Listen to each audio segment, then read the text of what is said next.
اعوذ باللہ من الشیطان الرجیم بسم اللہ الرحمن الرحیم۔ گزشتہ کلاسز میں ہم نے سیشنز میں ناسخ و منسوخ کی بحث ہم نے پڑھی تھی، اور آج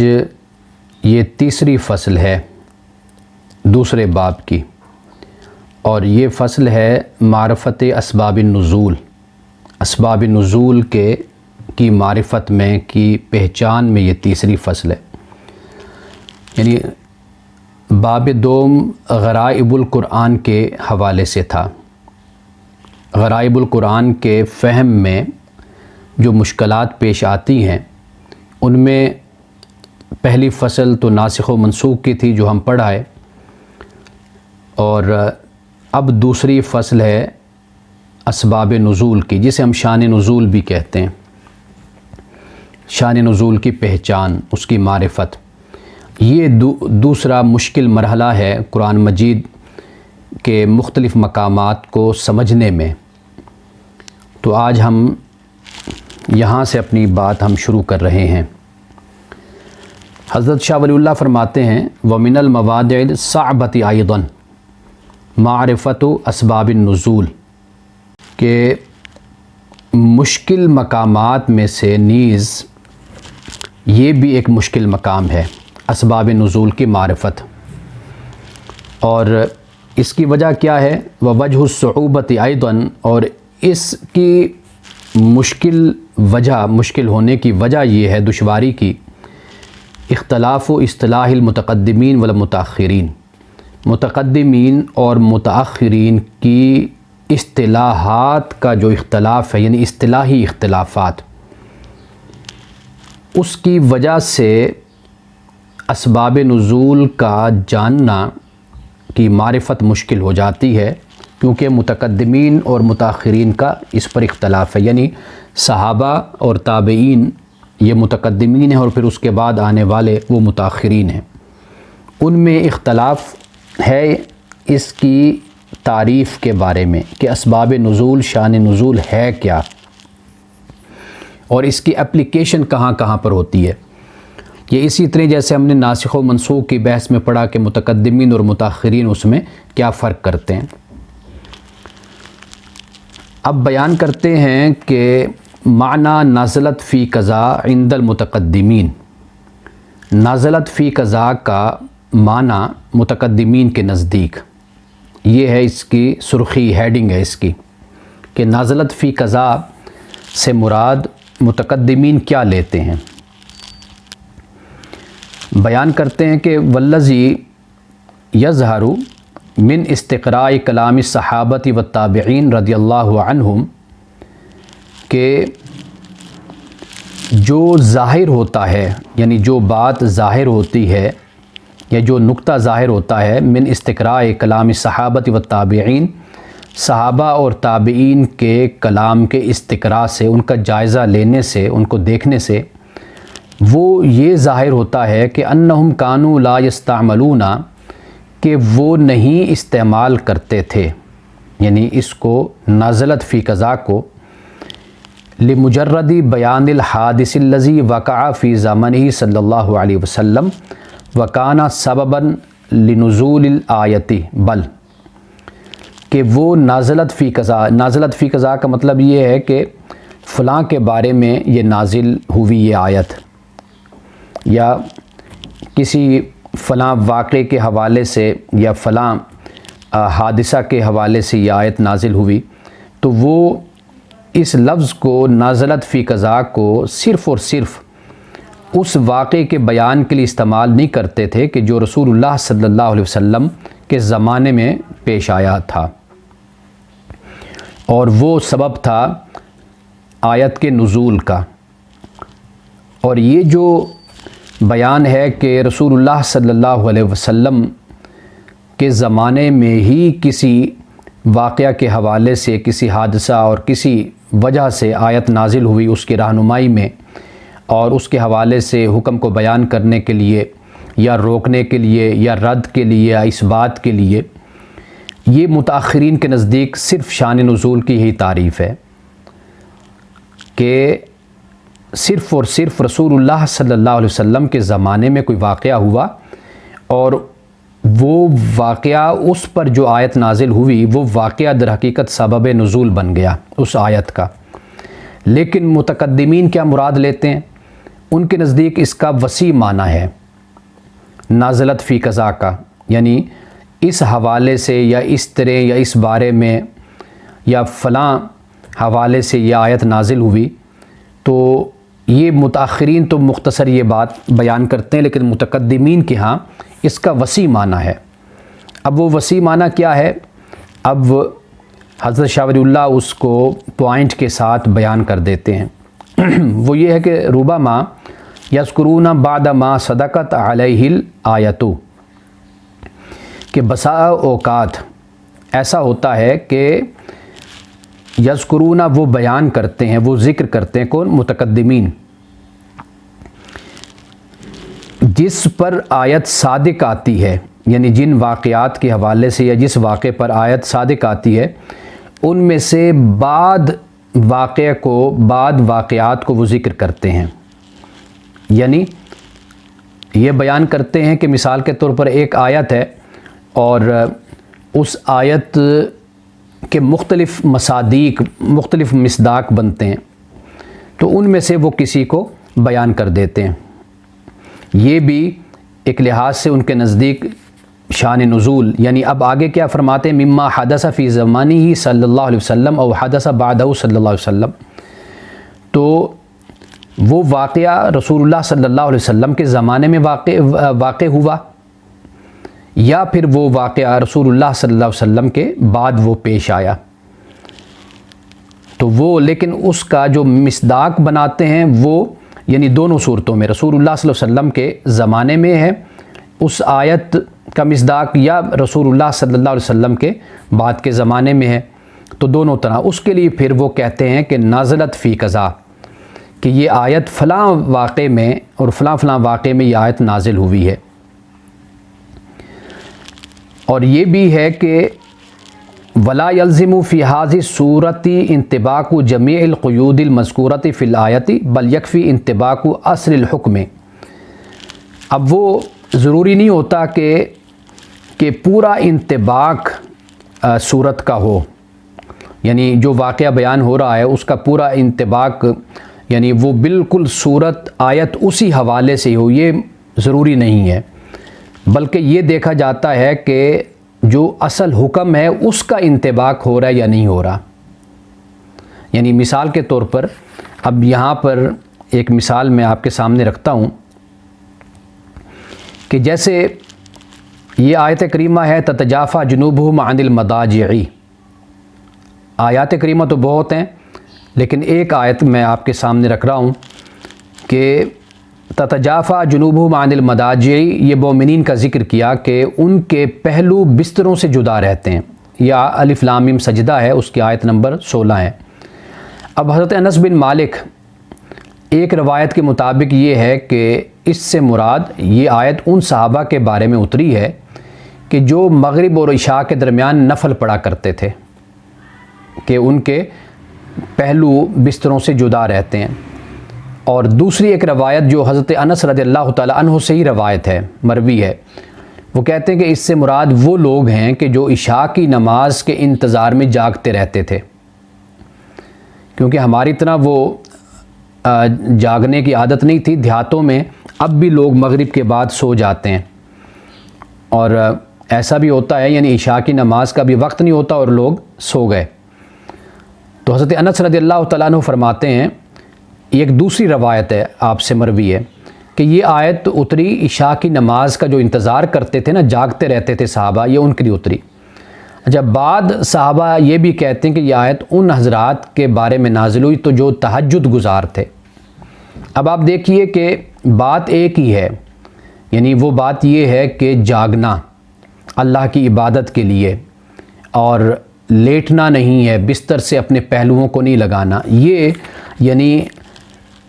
حکم کا اصل حکم کا انطباق یہ ہے،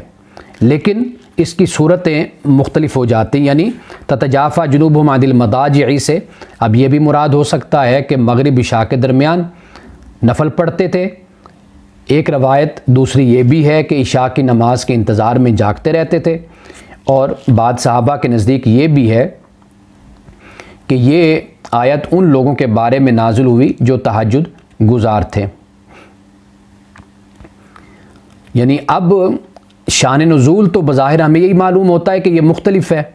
لیکن حقیقت کیا ہے؟ کہ حقیقت یہ ہے کہ یہ رات کے جاگنے، عبادت کرنے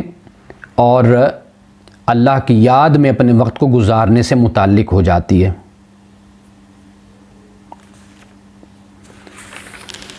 اچھا، اب اس سے آگے ایک تو یہ بات بیان کرتے ہیں، اور دوسرا مصادیق کے حوالے سے فرماتے ہیں وَقَدْ يُبَيِّنُونَ سُؤَالًا سُئِلَ عَنْهُ رسول اللہ صلی اللہ علیہ وسلم، اور یہ بھی وہ بیان کرتے ہیں صحابہ کرام اور تابعین کہ رسول اللہ صلی اللہ علیہ وسلم سے سوال کیا گیا، کہ رسول اللہ صلی اللہ علیہ وسلم سے کوئی مسئلہ کسی نے پوچھا تو رسول اللہ نے اس کا جواب دیا اور اس میں آیت کا حوالہ دے دیا۔ اچھا، او حادثتاً حدثت فی عہد النبی صلی اللہ علیہ وسلم، یا وہ واقعہ پیش آیا رسول اللہ صلی اللہ علیہ وسلم کے زمانہ میں اور رسول اللہ صلی اللہ علیہ وسلم نے اس کا حکم آیت سے مستنبط کیا، اور وَتَلَاهَا عَلَيْهِمْ فِي ذَلِكَ الْبَابِ، اور اس باب میں اور اس مسئلے میں صحابہ کے سامنے آپ نے تلاوت کی۔ تو فیقولون، تو پھر صحابہ اور تابعین کہتے ہیں نازلت فی قضا، کہ یہ اس حوالے سے نازل ہوئی، فلاں آیت اس مسئلے میں نازل ہوئی۔ وربما یقولون فی هذه السور، اور کبھی وہ کہتے ہیں کہ اس سور میں، یعنی اس صورتوں میں فانزل اللہ تعالیٰ قولہ قضا، کہ اللہ تعالیٰ نے نازل کیا اپنی بات کو اس طرح، او فنزلت، یا فلاں آیت نازل کی گئی۔ یعنی صحابہ کرام رضوان اللہ تعالی علیہم اجمعین ان مختلف صورتوں میں یہ الفاظ استعمال کرتے تھے، اور اس طرح معلوم ہوتا ہے کہ ان کے نزدیک جو شان نزول کا مفہوم ہے وہ وسیع ہے۔ اچھا، اس پر میں ایک مثال آپ کو دیتا ہوں کہ جیسے قرآن مجید میں ہے فَإِنَّمَا تُوَلُّوا فَثَمَّ وَجْهُ اللَّهِ، کہ تم جدھر بھی اپنے رخ کو پھیرو گے ادھر ہی تم اللہ کو پاؤ گے، ادھر ہی اللہ تعالیٰ ہے۔ اب یہ ایک آیت ہے، حضرت عامر بن ربیعہ رضی اللہ تعالیٰ عنہ سے یہ روایت ہے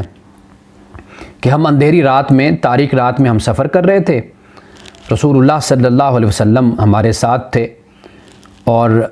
اندھیرا تھا، واضح بات ہے ہمیں معلوم نہیں تھا کہ قبلہ کدھر ہے کعبہ شریف کے، ہم کس طرف منہ کر کے نماز ادا کریں، اور جدھر پھر جس کا رخ تھا اس نے ادھر منہ کر کے نماز پڑھ لی۔ تو جب صبح ہوئی تو ہم نے رسول اللہ صلی اللہ علیہ وسلم سے اس کا ذکر کیا کہ یا رسول اللہ، رات کو تو اندھیرا تھا اور ہمارا جدھر بھی چہرہ تھا ہم نے ادھر منہ کر کے نماز پڑھ لی۔ تو کہتے ہیں کہ پھر یہ آیت نازل ہوئی۔ اب دیکھیے کہ وہ کہتے ہیں کہ یہ آیت نازل ہوئی فَإِنَّمَا تُوَلُّوا فَثَمَّ وَجْهُ اللَّهِ، کہ جدھر بھی تمہارا چہرہ ادھر کر کے نماز پڑھ لو۔ اب دوسری طرف یعنی ایک اور روایت حضرت عبداللہ ابن عباس سے ہے، وہ فرماتے ہیں کہ جب مسلمان نے بیت المقدس کے بجائے کعبۃ اللہ، یعنی 10 مہینے غالباً یا اس سے زیادہ کا عرصہ تھا کہ مسلمانوں نے مدینہ میں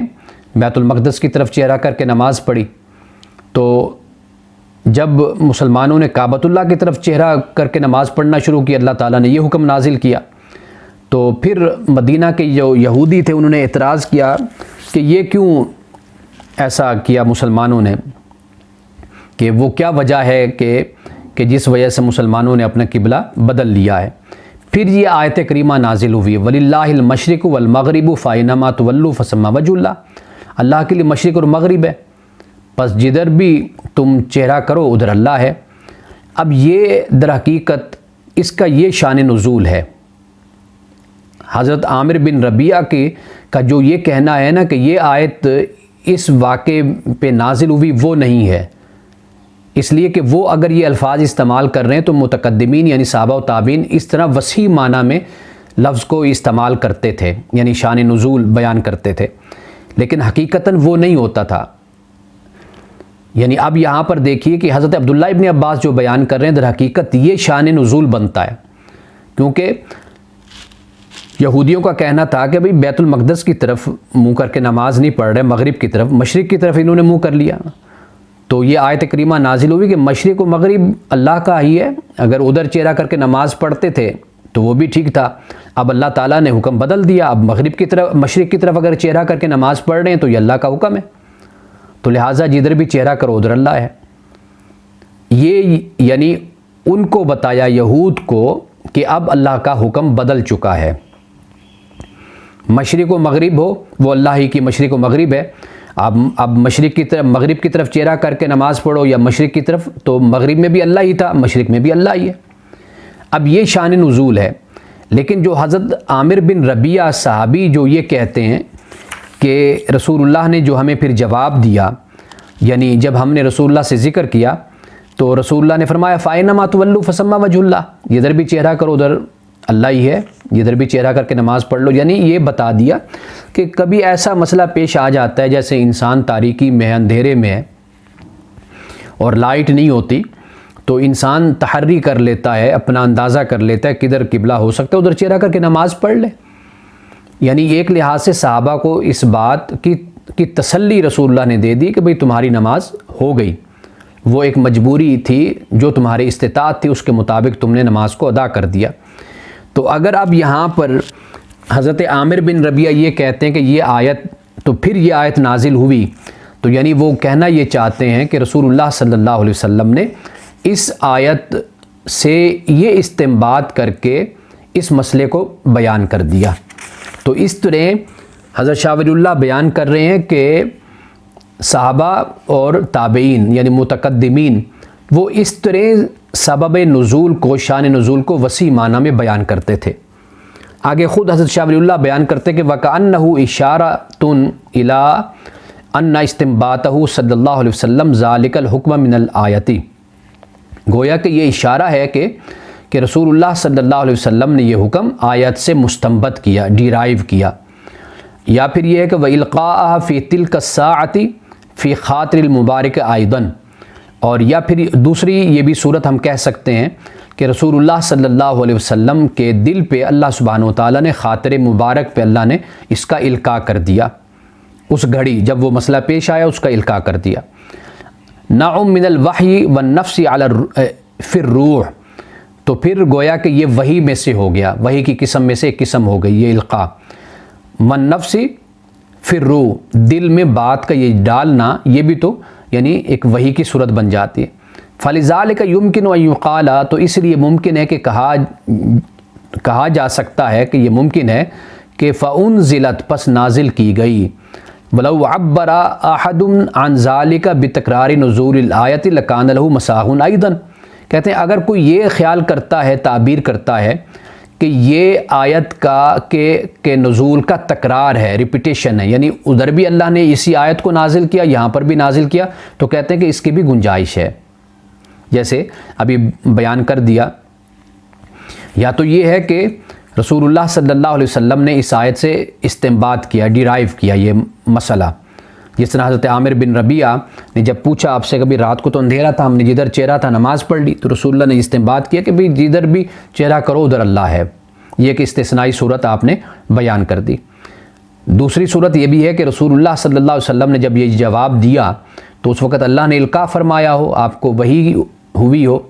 دل میں بات ڈالی ہو اللہ نے کہ یہ آیت اس کا جواب بنتی ہے۔ تیسری صورت یہ بنتی ہے کہ اللہ سبحانہ وتعالیٰ نے اس کو پھر نازل کیا ہو اپنے نبی صلی اللہ علیہ وسلم پر، تو کہتے ہیں کہ اگر کوئی یہ سوچتا ہے، یہ تعبیر کرتا ہے، تو اس کی بھی گنجائش یہاں پر نکلتی ہے۔ اچھا، اب اس سے آگے بیان کرتے ہیں، سرخی یہ ہے کہ روایات المحدثین التی لا علاقۃ لہا باسباب النزول، کہ محدثین کی روایات کہ جن کا اسباب نزول سے کوئی تعلق نہیں ہے۔ عام طور پر خیال کیا جاتا ہے کہ شاید یہ بھی سبب نزول سے ہے ان روایات کا تعلق، تو کہتے ہیں کہ ان روایات کا تعلق اسباب نزول سے نہیں ہے۔ اچھا، وَيَذْكُرُ الْمُحَدِّثُونَ تحت آیات القرآن الکریم کثیر من الاشیاء، کہ محدثین قرآن کریم کی آیتوں کے ماتحت بہت سی باتوں کا ذکر کرتے ہیں، لیست ہی فی الحقیقت من قسم سبب النزول،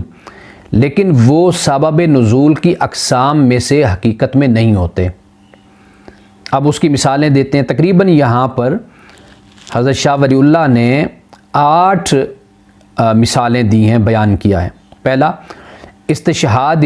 الصحابۃ رضی اللہ عنہم فی مناظرتہم بآیۃ، پہلی صورت او تمثلہم بہا، کہتے ہیں کہ یعنی پہلی صورت یہ بنتی ہے جو اسباب نزول میں سے کی اقسام میں سے نہیں ہے، وہ یہ ہے کہ جیسے صحابہ کرام رضوان اللہ تعالیٰ علیہم اجمعین باہمی طور پر بیٹھ کر یعنی آپس میں مذاکرہ اور مباحثہ کرتے ہیں، اور اس مباحثہ میں کسی آیت سے استدلال بھی کر لیتے ہیں، دلیل لے لیتے ہیں، اور یا بطور مثال کسی آیت کو بیان کر دیتے ہیں، تو ان کا کسی آیت کو بیان کرنا یا کسی آیت سے استدلال کرنا، یہ یعنی اسباب نزول سے اس کا کوئی تعلق نہیں ہے۔ اور دوسری بات بیان کرتے ہیں،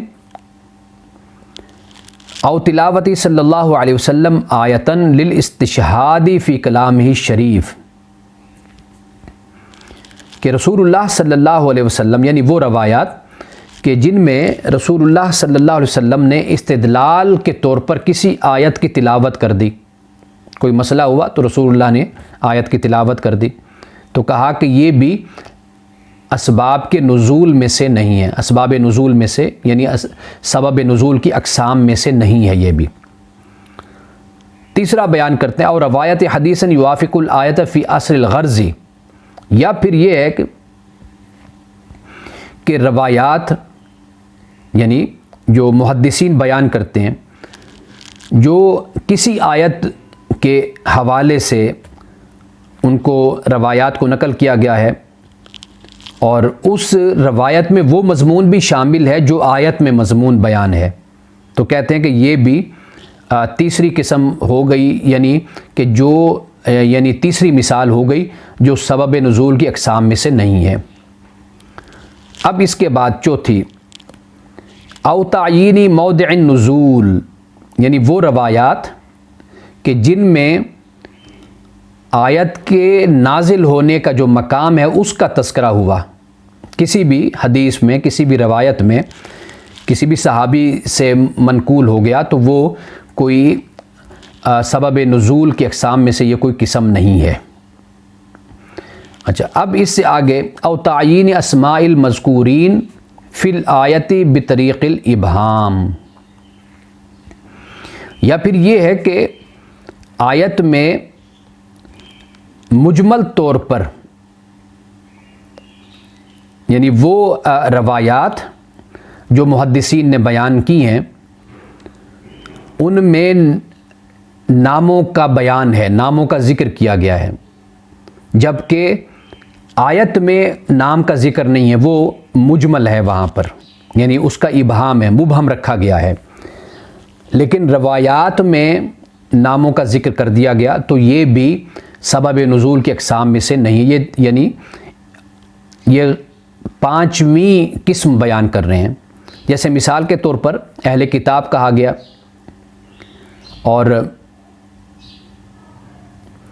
اور روایت آتی ہے کہ اہل کتاب سے کون لوگ مراد ہیں، یا کسی کا نام بیان کیا گیا ہے، تو یہ کوئی اس کے نزول کے اسباب کی جو قسم ہے، سبب کی قسمیں، ان میں سے یہ نہیں ہے۔ یعنی مثال کے طور پر دیکھیے کہ قرآن میں ایک شخص کا ذکر آیا کہ جسے علم عطا کیا گیا، لیکن علم کے باوجود اس نے اچھی چیز کو نہیں چنا، اللہ نے کہا کہ بھئی وہ بلندی کے بجائے وہ پستی کی طرف گیا۔ اب اس کے حوالے سے بہت لوگوں کا ذکر آتا ہے کہ بھئی یہ یہود کے علماء میں سے کوئی ایک عالم تھا، بلم باعور غالباً اس کا نام آتا ہے، اور اس طرح یعنی بہت کچھ ہمیں بیان کیا جاتا ہے قرآن کی آیات میں، جس میں کسی خاص شخص کا یا کسی گروہ اور جماعت کا ذکر نہیں ہے، لیکن روایت میں اگر اس کا بیان کیا جاتا ہے تو وہ جو روایت میں تعیین کر دی گئی، اس کو متعین کر دیا گیا، تو وہ اس کے نزول کے اسباب میں سے وہ نہیں ہے۔ یعنی یہ ایسا نہیں ہے کہ ہم یہ کہیں کہ بھئی یہ چونکہ یہ شخص تھا تو اس وجہ سے یہ آیت اتری ہے، یہ نہیں ہے۔ ہم اس کو سبب نزول قرار نہیں دے سکتے۔ اور اسی طرح کوئی روایت ہمیں ایسی ملتی ہے کہ رسول اللہ صلی اللہ علیہ وسلم نے قرآنی الفاظ ہیں ان کی تلاوت کی، ان کے تلفظ کو بیان کیا ہو، تو وہ تلفظ کا بیان کرنا وہ روایت بھی سبب نزول نہیں ہے۔ یا پھر یہ کہ او فضل سوری و آیات من القرآن، کوئی ایسی روایت ملتی ہے جس میں کسی آیت یا سورت کی فضیلت بیان کر دی گئی ہے، تو وہ بھی سبب نزول میں سے نہیں ہے۔ اور آخری بات، او بیان و طریقتی امتثالی صلی اللہ علیہ وسلم بامر من اوامر القرآن الکریم، کوئی ایسی روایت بیان کی جاتی ہے کسی آیت کے ماتحت، ایسی کوئی روایت بیان کی جاتی ہے کہ جس میں کسی خاص حکم پر رسول اللہ صلی اللہ علیہ وسلم کے عمل کرنے کی کوئی صورت، کوئی شکل بیان کر دی گئی، تو یہ بھی سبب نزول میں سے نہیں ہے۔ فلیس شیء من ھذا فی الحقیقت من اسباب النزول، تو کہتے ہیں کہ ایسی تمام جو روایات ہیں ان کا اسباب نزول سے کوئی تعلق نہیں ہے۔ اور ولیس من شروط المفسر الاحاطہ بہا، اور مفسر کے لیے بھی ان شرائط کا احاطہ کرنا، ان کا حصار کرنا، یہ کوئی اس کے لیے ضروری نہیں ہے، یہ کوئی ضروری نہیں ہے۔ اب اس کے بعد شرط المفسری فی باب اسباب النزول، یعنی یہ پہلے بتا دیا کہ بھئی یہ جو کچھ بیان کیا ہے میں نے، یہ کوئی مفسر کے لیے ضروری نہیں ہے کہ وہ ان کا علم رکھے، ان کے بارے میں جانے، لیکن کہتے ہیں شرط المفسری فی باب اسباب النزول، کہ مفسر کی جو شرط ہے، یعنی وہ شخص تفسیر کرے اور قرآن کی تفسیر کی اہلیت رکھتا ہے کہ جو اسباب نزول میں ان دو باتوں کو جانتا ہو۔ وہ دو شرطیں کیا ہیں؟ انما شرط المفسر معرفت امرین، کہ مفسر کی شرط دو امر کو جاننا ہے، دو معاملوں کو۔ وہ کیا ہے؟ پہلا ہے کہ الاول معرفت تلک القصص التي تعرض الآیات لها فإنه لا يتيسر فهم ایماء الآیات الا بمعرفتها۔ اچھا، کہتے ہیں کہ ان قصوں کو جاننا کہ جن کی طرف آیات اشارہ کرتی ہیں، ان قصوں کو جاننا، فإنه لا يتيسر فهم ایماء الآیات الا بمعرفتها، اس لیے کہ آیات کا جو اشارہ ہے اس کو سمجھنا آسان نہیں ہے بغیر ان واقعات اور قصص کی معرفت کے۔ اگر کوئی ان واقعات اور قصص کو نہیں جانتا تو پھر اس کے لیے مشکل ہو جائے گا آیات کی معرفت، آیات کا جو اشارہ ہے، ایما ہے، ان کی جو تعریض ہے، اس کو جاننا پھر مشکل ہو جاتا ہے۔ یہ ایک بات تو یہ ہو گئی کہ قصص کی معرفت، اور دوسرا بیان کرتے ہیں وثانی معرفت تلک قصتی التی تخصص العام، کہ قصے کی معرفت یعنی اس طرح ہو کہ جو وہ قصہ عام کو خاص کرتا ہے، کسی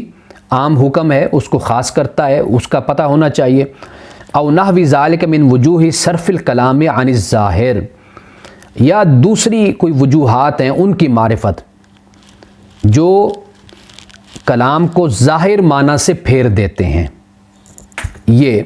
دوسری بات میں مثال دوں گا تو انشاءاللہ بات واضح ہو جائے گی۔ فإنہ لا یتأتی فہم المقصود من الآیات بدونہا، تو بے شک آیات کے مقصود کا فہم یہ آسان نہیں رہتا ان واقعات کے بغیر۔ اب دیکھیے دو مثالیں یہاں پر میں، بلکہ مثالیں تو کافی ہیں، میں جو پہلی جو شرط ہے اس کی مثال کے طور پر میں آپ کو بتاتا ہوں کہ اذ انتم بالعدوۃ الدنیا وہم بالعدوۃ القصویٰ، یہ غزوہ بدر کا اللہ سبحانہ و تعالیٰ نے ذکر کیا کہ جس وقت تم نزدیک کنارے پر تھے اور وہ دور کنارے پر تھے، پرلے کنارے پر تھے، یعنی کفار. وَالرَّكْبُ أَسْفَلَ مِنْكُمْ، اور قافلہ نیچے آ گیا تھا، تم سے نیچے اتر آیا تھا. اب آپ دیکھیے کہ یہاں پر اللہ نے 3 باتوں کو بیان کیا. اب یہ ایک اشارہ ہے ایک خاص واقعے کی طرف اور خاص حالت کی طرف، اور اس منظر کو بیان کیا جا رہا ہے. اب جب تک ہم اس آیت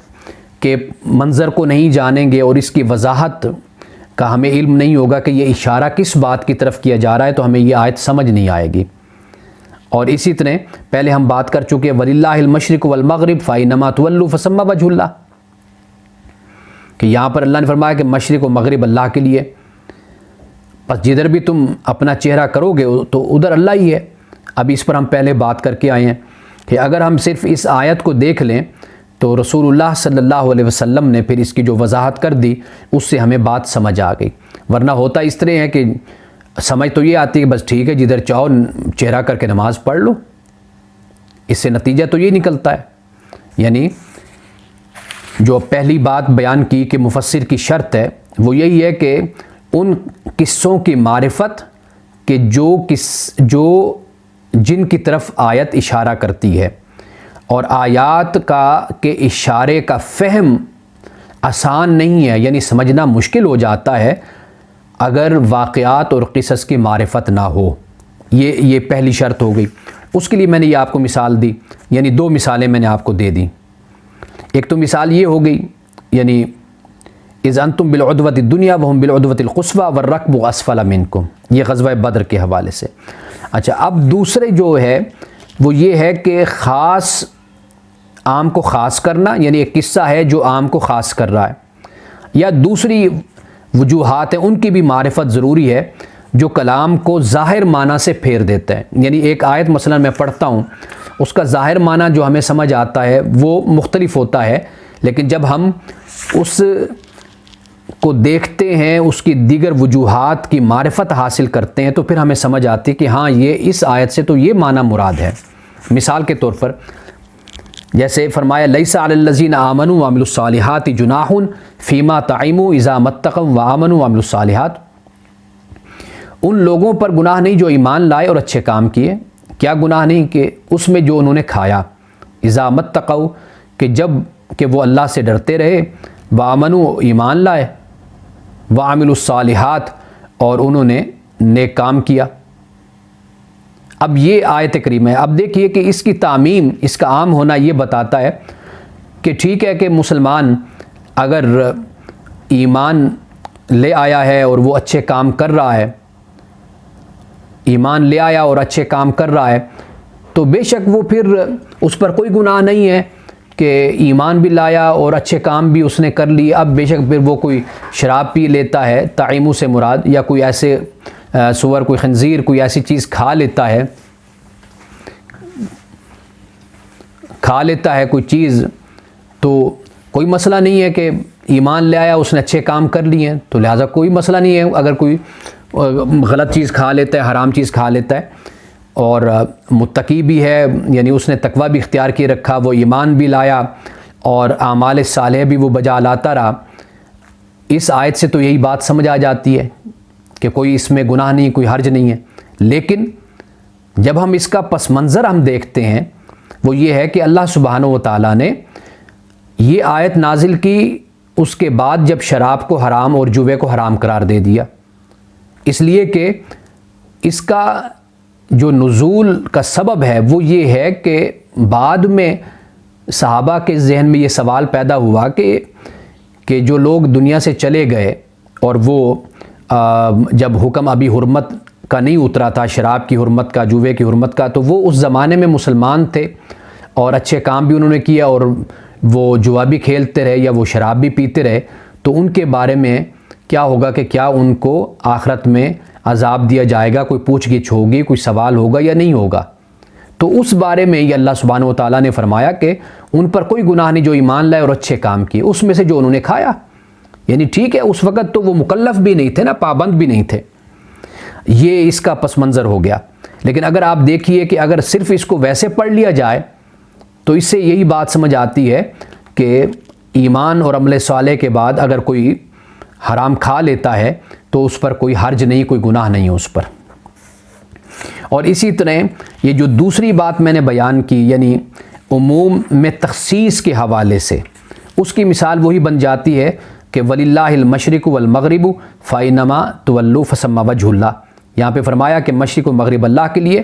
پس جدھر تم چہرہ کرو ادھر اللہ ہے، لیکن پھر اللہ سبحانہ و تعالیٰ نے اس کو خاص کر دیا، فرمایا فَوَلِّ وَجْهَكَ شَطْرَ الْمَسْجِدِ الْحَرَامِ، کہ مسجد حرام کی طرف اپنے چہروں کو پھیر لو۔ اب یہ شان نزول ہے جس کا جاننا ضروری ہے،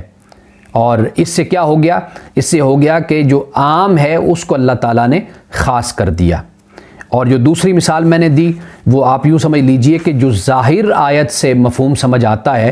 ہم جب تک اس کے شان نزول کو ہم نہیں دیکھتے، اس کے پس منظر کو ہم نہیں دیکھتے، تو ہمیں اس وقت تک وہ بات سمجھ نہیں آتی اور ہم اس کی صحیح معرفت تک نہیں پہنچ سکتے۔ تو یہ یعنی دونوں، اول اور ثانی دونوں کے لیے میں نے مثالیں پیش کر دی ہیں۔ اب اس سے آگے ہے جی قصص الانبیاء من روایات اہل الکتاب، انبیاء کے واقعات اہل کتاب کی روایات سے۔ یہ بھی ہے کہ ہمارے ہم مفسرین نے بہت سی روایات بیان کر دی ہیں، بہت سی روایات، وہ جنہیں ہم اسرائیلی روایات کہتے ہیں، وہ نقل کر دی گئی ہیں۔ تو اب اس حوالے سے حضرت شاہ ولی اللہ بیان کرتے ہیں جب قرآن کی تفسیر کی جائے گی تو اس چیز کا خیال کیا جائے گا۔ وہ کیا ہے؟ وہ مما ینبغی ان یعلم ہنا، اور یہ بھی چاہیے کہ جانا جائے اس حوالے سے کہ یعنی جن باتوں کو ایک مفسر جانے اور اس کو جاننا چاہیے، ان میں سے یہ بھی چند باتیں اب آگے ہیں بیان کر رہے ہیں۔ ایک بات یہ ہے، وہ کیا ہے جی؟ وہ انا قصص الانبیاء السابقین، وہ ہے بے شک پہلے انبیاء کے واقعات، لم تذکر فی الاحادیث الا قلیلا، کہ احادیث میں بہت ہی کم پہلے انبیاء کے واقعات کو بیان کیا گیا ہے۔ فالقصص الطویلۃ العریضۃ التی یتجشم المفسرون روایتها، کہ لمبے قصے بیان کیے گئے ہیں کہ جو مفسرین ان روایات کو بیان کرتے ہیں اور تکلیف اٹھاتے ہیں۔ کلھا منقولۃ عن علماء اہل الکتاب الا ما شاء اللہ، وہ سب کے سب اہل کتاب کے جو علماء ہیں ان سے وہ منقول ہیں، الا ما شاء اللہ، مگر کوئی تھوڑا بہت احادیث میں بھی ان کو بیان کیا گیا ہے۔ وقد جاء فی صحیح البخاری مرفوعا لا تصدقوا اہل الکتاب ولا تکذبوہم، کہ صحیح بخاری میں مرفوعاً اس کو بیان کیا گیا، رسول اللہ نے فرمایا کہ اہل کتاب کے جو واقعات ہیں ان کی نہ تصدیق کرو اور نہ تم ان کی تکذیب کرو، یہ رسول اللہ صلی اللہ علیہ وسلم نے فرما دیا۔ اور نہ ہی تقریروں میں اور تفسیروں میں ان روایات کو بیان کرنا چاہیے، یعنی اس معاملے میں احتیاط ہی برتنی چاہیے۔ لیکن یہ ہے کہ رسول اللہ صلی اللہ علیہ وسلم نے یہ بیان فرمایا تو اس وقت صورتحال ایسی تھی کہ قرآن پاک نازل ہوا اور صحابہ نئے نئے مسلمان ہوئے، تو لیکن رسول اللہ صلی اللہ علیہ وسلم نے اس بات کی اجازت دی کہ جب ان میں جو احکامات شریعت کے ہمارے مطابق ہیں تو ان کی تصدیق فرمائی گئی، اور وہ واقعات کہ جو ہماری شریعت کے خلاف ہیں ان کی تکذیب کر دی گئی۔ لیکن جن میں شک اور شبہ ہے ان کے معاملے میں یہ فرما دیا گیا کہ نہ تو ان کی تصدیق کی جانی چاہیے اور نہ ان کی تکذیب کی جانی چاہیے۔ بس کہنا مراد یہ ہے کہ جو مرفوعاً اور مستند جو بات رسول اللہ صلی اللہ علیہ وسلم نے فرمائی اور محدثین نے ان کو نقل کیا، ان کو بیان تو کر دینا چاہیے اور ان کا ذکر ہو جائے، لیکن یہ ہے کہ وہ واقعات، وہ قصص کہ جو اسرائیلی روایات ہیں اور جن کا کوئی سر پیر نہیں ہے اور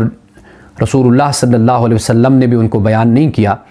تو ان کے معاملات میں تکلیف نہیں اٹھانی چاہیے کہ ان کو نقل کیا جائے اور ان کو بیان کیا جائے۔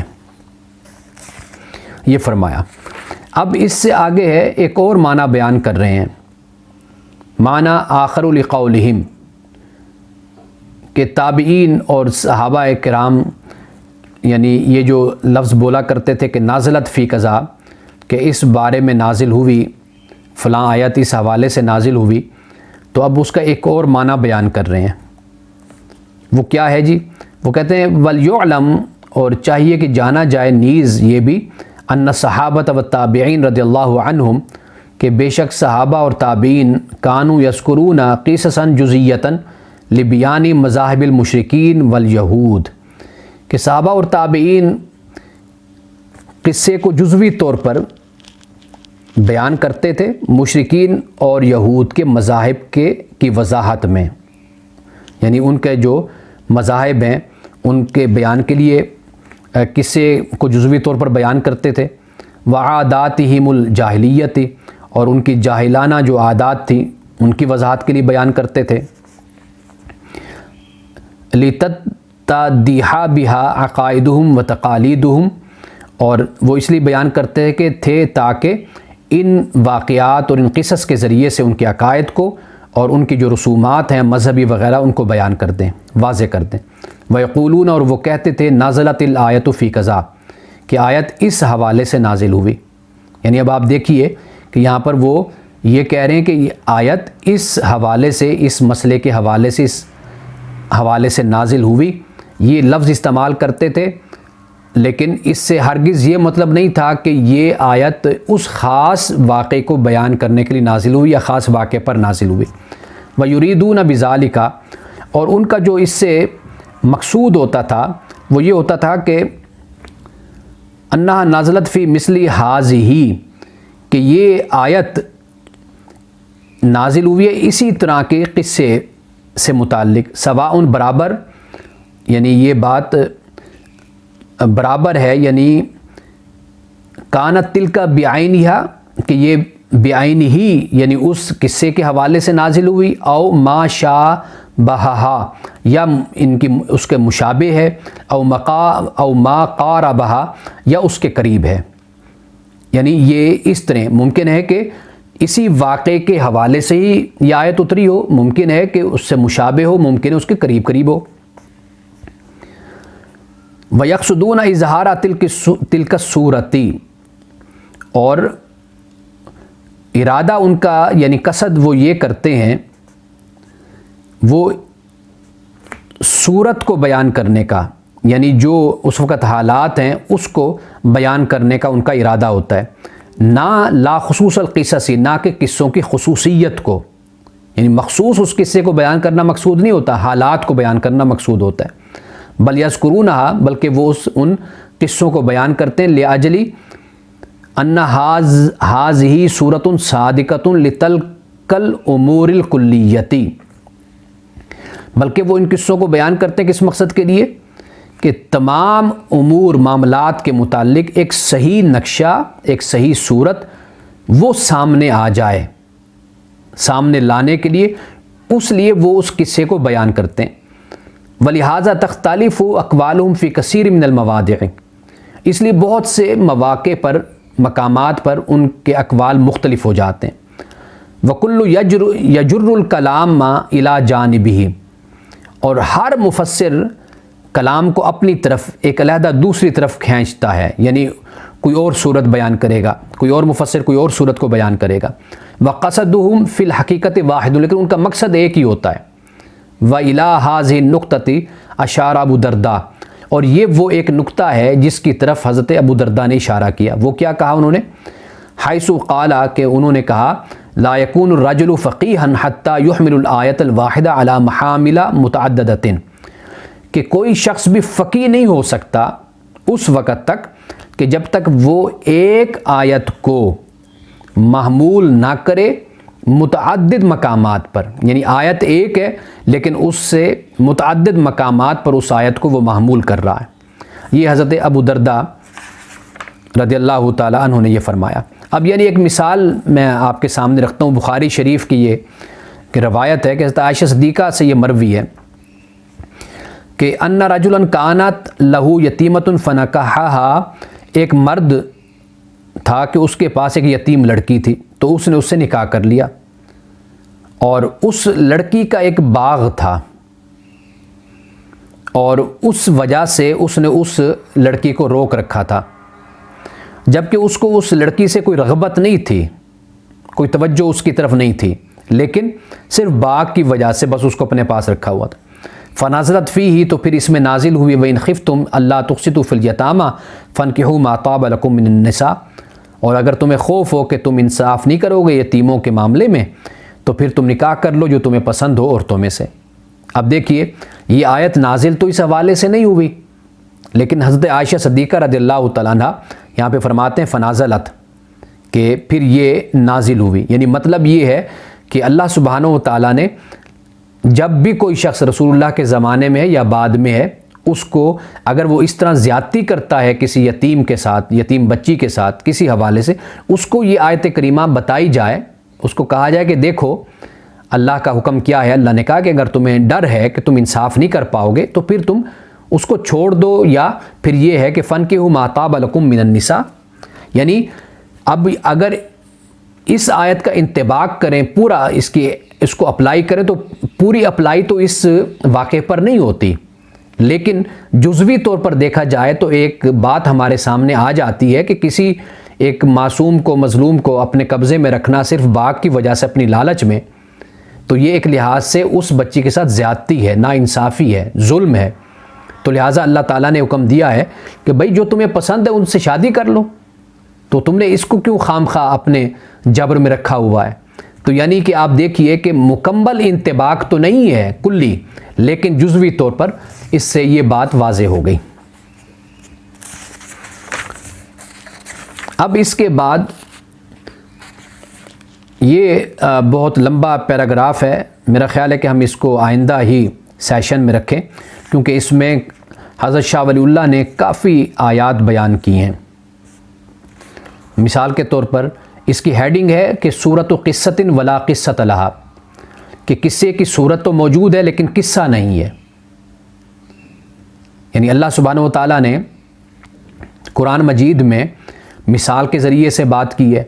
لیکن ایسا نہیں ہے کہ اس مثال کا کوئی مصداق ہے،